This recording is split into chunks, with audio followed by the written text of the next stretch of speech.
Halo sahabat daftar teratas, apakah kalian tahu? Ternyata ada benda yang diyakini banyak orang telah dibuat oleh iblis. Benda-benda apa sajakah itu? Simak terus videonya. Dalam menjalani kehidupan sehari-hari, tentunya kita banyak menggunakan benda-benda untuk mendukung aktivitas kita agar tetap berjalan lancar sebagaimana mestinya. Namun, tahukah kalian jika ada beberapa benda yang dipercaya dibuat oleh iblis? Banyak sanggahan berupa tulisan dan buku yang katanya muncul akibat adanya penggunaan benda-benda ini. Tidak heran jika orang-orang mengatakan benda ini berasal dari iblis. Penasaran dengan benda-benda tersebut? Mari kita simak bersama.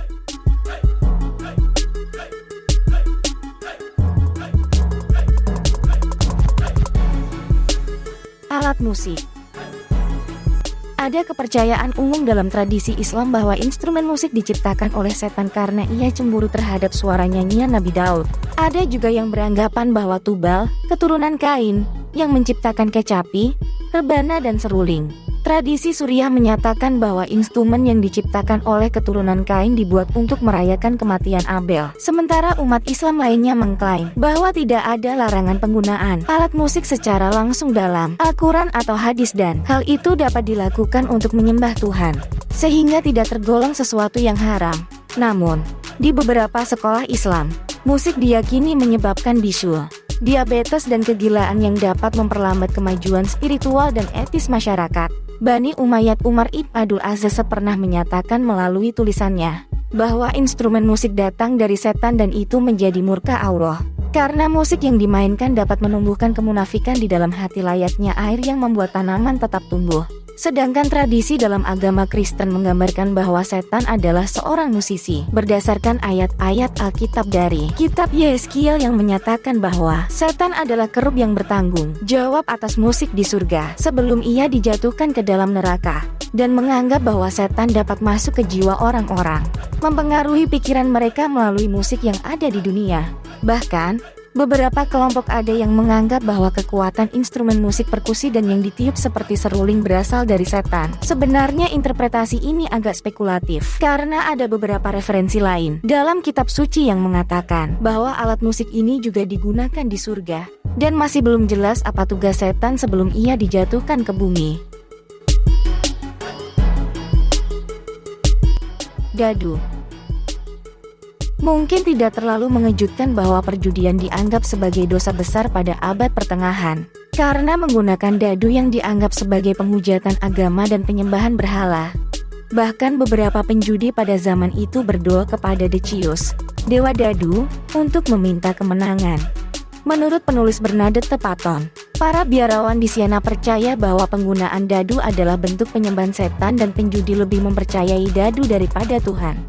John Meek, seorang kritikus dari Inggris pada abad ke-14 juga setuju dengan pernyataan tersebut. Ia berpendapat bahwa ketika para penjudi melemparkan dadu ke meja judi, pada saat yang sama mereka telah melemparkan jiwanya kepada iblis. Meja judi digambarkan sebagai altar penyembahan kepada iblis dan membuat para penjudi memberikan semua harta keuntungan pribadinya untuk diserahkan kepada iblis. Seorang pendeta besar dari Dominikan, Gabriel de Barletta, juga menyuarakan pendapatnya terhadap dadu merupakan benda ciptaan iblis. Ia beranggapan bahwa iblis ingin menyaingi Tuhan dalam penciptaan. Tuhan menciptakan 21 huruf abjad, sedangkan iblis menciptakan dadu dengan menempatkan 21 poin dalam total sisi dadu. Bahkan, ada puisi kuno dari Prancis pada abad ke-13 yang berjudul Dujude Des yang mengklaim bahwa iblis meyakinkan seorang senator Romawi untuk menciptakan sebuah dadu. Dadu melambangkan kejatuhan, dan setiap sisi dadu mewakili bentuk penghinaan terhadap elemen suci Tuhan. Angka 1 untuk menghujat Tuhan, angka 2 untuk menghina Tuhan dan Maria, angka 3 untuk penolakan terhadap Tritunggal, angka 4 untuk menghujat para pendeta, angka 5 pelecehan terhadap salib, dan angka 6 melambangkan kebencian terhadap 6 hari penciptaan.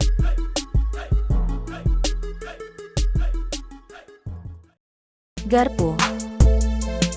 Benda yang satu ini pasti kita sering melihat terutama pada saat kita makan, entah itu di restoran maupun di rumah. Penggunaan garpu sudah digunakan sejak zaman Yunani kuno. Masyarakat zaman itu menggunakan garpu untuk memahat dan memotong daging. Sampai abad ke-7, penggunaan garpu yang muncul di Timur Tengah mulai digunakan sebagai alat makan. Sahabat daftar teratas. Ketika Doge Venesia menikahi putri Bizantium pada abad ke-11, si putri yang saat itu menggunakan garpu emas sebagai alat makan menimbulkan kecurigaan oleh penduduk Italia yang saat itu masih asing dengan sebuah garpu. Dalam buku sejarah tentang peralatan makan yang berjudul Feeding Desire, mengatakan makanan adalah anugerah dari Tuhan dan menggunakan alat makan buatan untuk mengangkut makanan ke mulut menandakan bahwa anugerah dari Tuhan dan itu tidak layak disentuh oleh tangan manusia. Setelah putri Bizantium meninggal karena wabah penyakit, banyak penduduk yang berpikir itu adalah hukuman Tuhan atas dirinya karena menggunakan garpu. Selain kecurigaan tersebut, mereka juga melihat adanya kemiripan garpu dengan tongkat milik iblis yang dipinjam oleh dewa-dewi Yunani dan Romawi. Teori ini tetap bertahan di benak penduduk Eropa sampai beberapa abad. Mereka tetap tidak ingin menggunakan garpu karena itu adalah lambang iblis. Bahkan dalam beberapa kasus, jika kedapatan seseorang yang menggunakan garpu, maka ia akan dicurigai oleh banyak orang dalam waktu yang lama. Orang pertama yang menggunakan garpu di Inggris, Thomas Choriat, diejek dan dijauhi karena ia menggunakan garpu sebagai alat bantu makan dengan alasan kebersihan. Thomas justru dijuluki Furcifer, sebuah neologisme Latin yang berarti pembawa garpu dan lebih terdengar mirip dengan kata Lucifer. Teater. Pada tahun 1632, seorang Puritan bernama William Prynne menulis Systematics the Player's Georgia dengan alasan bahwa teater adalah ciptaan iblis. William sangat marah dengan penggunaan kertas cetak berkualitas yang terbuang percuma untuk menulis drama daripada untuk menulis karya religius. Ia beranggapan bahwa seharusnya pemerintah menggunakan kertas yang berkualitas untuk menerbitkan buku-buku bernuansa religius agar masyarakat tidak menjadi bebal dan semakin meneguhkan iman kepercayaan mereka. Aktor dan dramawan yang bermain di teater pada saat itu adalah pelacur, pemabuk dan tak bertuhan yang jelas menjadi sebuah contoh yang negatif bagi penduduk. Sehingga seringkali beberapa kelompok menganggap teater merupakan aksi ibadah kepada iblis. Pada saat itu, istri Raja Charles I, Ratu Henrietta Maria yang sedang tampil dalam pertunjukan topeng pastoral merasa dilecehkan oleh tulisan William Prynne. William akhirnya dijatuhi hukuman oleh penerbit pada saat itu untuk membayar denda terhadap tulisannya. Ia juga dipecat dan kehilangan telinganya sebagai hukuman atas tindakannya itu.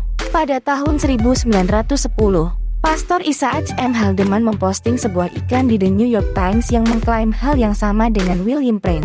Dia berkata bahwa setiap orang yang menari di atas panggung dan bermain kartu merupakan hal duniawi dan membahayakan yang berasal dari iblis untuk menguasai setiap manusia yang hidup di muka bumi.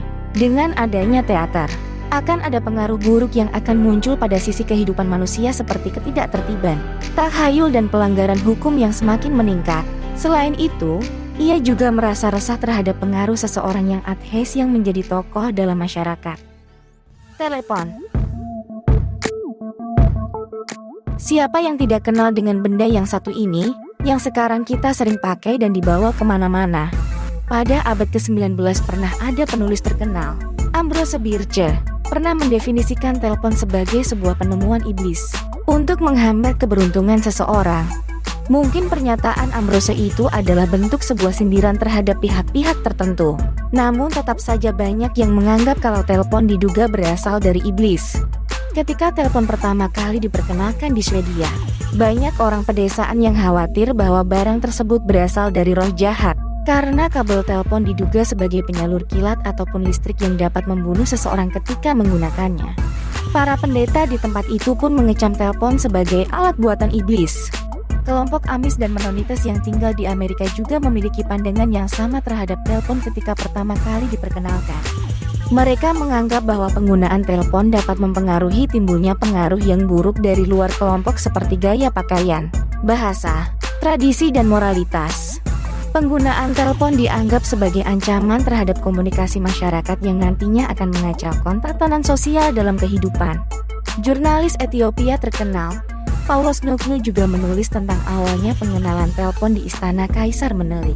Telepon pertama kali dipasang di istana menelik pada tahun 1889 dan mulailah muncul berita tentang ketidaksenangan terhadap teknologi baru tersebut.